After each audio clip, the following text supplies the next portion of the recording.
Scalise and other Republican members of Congress was carried out by a man called James Hodgkinson. He was a deranged Bernie Sanders fan who may have been egged on by violently hyperbolic anti-Trump rhetoric he heard on the left. And yet, according to a Seattle radio show host, Dave Ross, Hodgkinson may also have been motivated by a conservative understanding of the Constitution, believing his assassination attempt was a constitutionally protected use of violence to resist tyranny. There's a theory for you. Dave Ross joins us tonight to explain. So, Dave, it seems to me like here's a guy who said exactly why he did what he did, pretty clearly, and yet you're blaming the country and the Constitution for what he did. Not at all, no. When I saw that he was being described as a left-wing terrorist, essentially, I wanted to find out what motivated him to actually use a gun to carry that out. You are allowed to hate the government if you want to. Where I draw the line, of course, is using violence against it. And it brought to mind the militia story, which used to be a big topic years ago, right? This idea that the Second Amendment is the last extreme protection against a tyrannical government. So I did some searching around to see if that was still pretty current. I noticed that Ted Cruz himself, not too long ago, had talked about the Second Amendment in just that way. And I said, well, it would be worth illustrating that this is what that looks like if that were to be carried out. Did he actually say that? Did he actually use that as justification? He's dead. I don't know. No, see, this is very much like Lee Harvey Oswald, who defected to the Soviet Union, was a self-described communist, murders the president, and somehow the right is to blame for it. Hate in Dallas. This guy was... Tucker, I don't think the right is to blame for this. Well, sure. The right's in the not to blame aftermath for of this. the Kennedy assassination, of course, this is about hate. No, the guy was an avowed communist. This guy was an avowed Bernie volunteer, but that's not what this was is all about. Spun up about what do you politics. Think? What do you think the purpose of the Second Amendment is? What is your own opinion of the Second Amendment? Is it just for target practice or hunting? I think that the purpose of the Second Amendment has no bearing on what Hodgkinson did. I think we know pretty much but I'm why saying, he did what does it look like in did practice? Because he said so.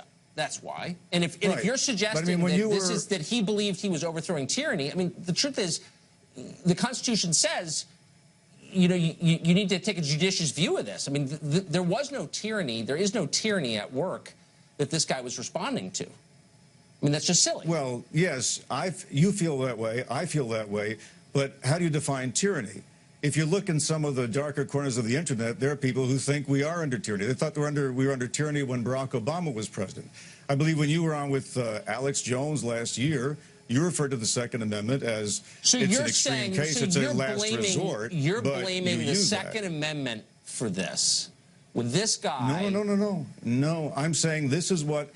If the Second Amendment were used in the way that you've talked about, that Ted Cruz has talked about, this is what it would look like, and it's ugly. I love this. This is very clever. So, crazy MSNBC viewer shoots a bunch of Republicans, and somehow it's the fault of the right. Are you blaming MSNBC? Are you blaming MSNBC for what happened? Needless to say, I'm not blaming. Why would you say?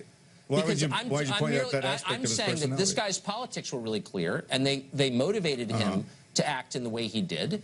And yet somehow you're spinning it as if it's the fault of conservatives. And I'm saying that's wily, but it's also ludicrous. Well, you keep saying that. I don't think it's the fault of conservatives, though. I'm telling you, I don't think it's the fault of conservatives. If you're going to choose how to categorize him, he was also, I suppose, a legal gun owner. So should we blame legal gun ownership for this? Yeah. This is like when a jihadi shoots up a gay club and calls 911 to say he's waging jihad, and people are like, I don't know why he did it. I don't know why he did it. He did it for the reasons he said he did it. I mean, this guy has a long trail online saying, I'm mad at the president. I think the president's a fascist. I hate Republicans. They're taking away health care. And then he's found with a list of 6 Republican members in his pocket. I'm not blaming all liberals for this, but I'm saying that this guy's specific brand of politics spurred him to do what he did. And you're trying to spread the blame around to people who don't deserve any of the blame. No, I'm not spreading the blame around. I'm pointing out that the Constitution, the Second Amendment, has been interpreted as a last resort to go up against a tyrannical government. Who decides when it's tyrannical? Search around the internet. Is this the only guy who said things like Trump is a traitor? No, it's all over the place. Yeah. And what I'm saying is, I want to put the kibosh on this idea that we use the Second Amendment to somehow defend ourselves against a tyrannical government. In a democracy, if we have free and fair voting, there's never an excuse to use military force against the government. Okay.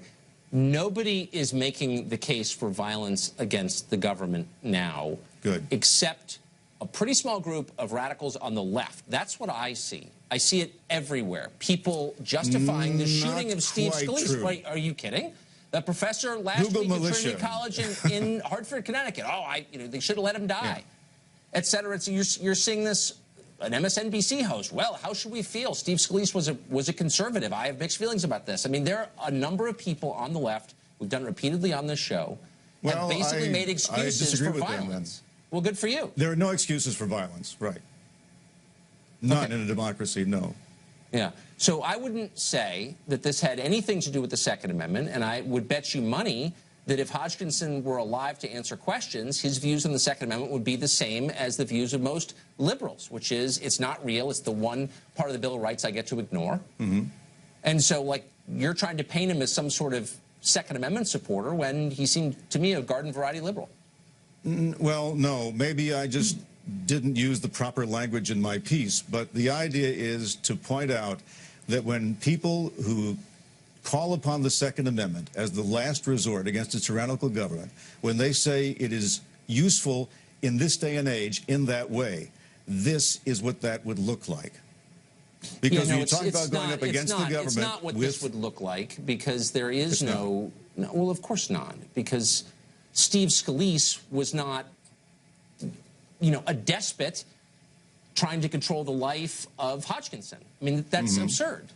And so...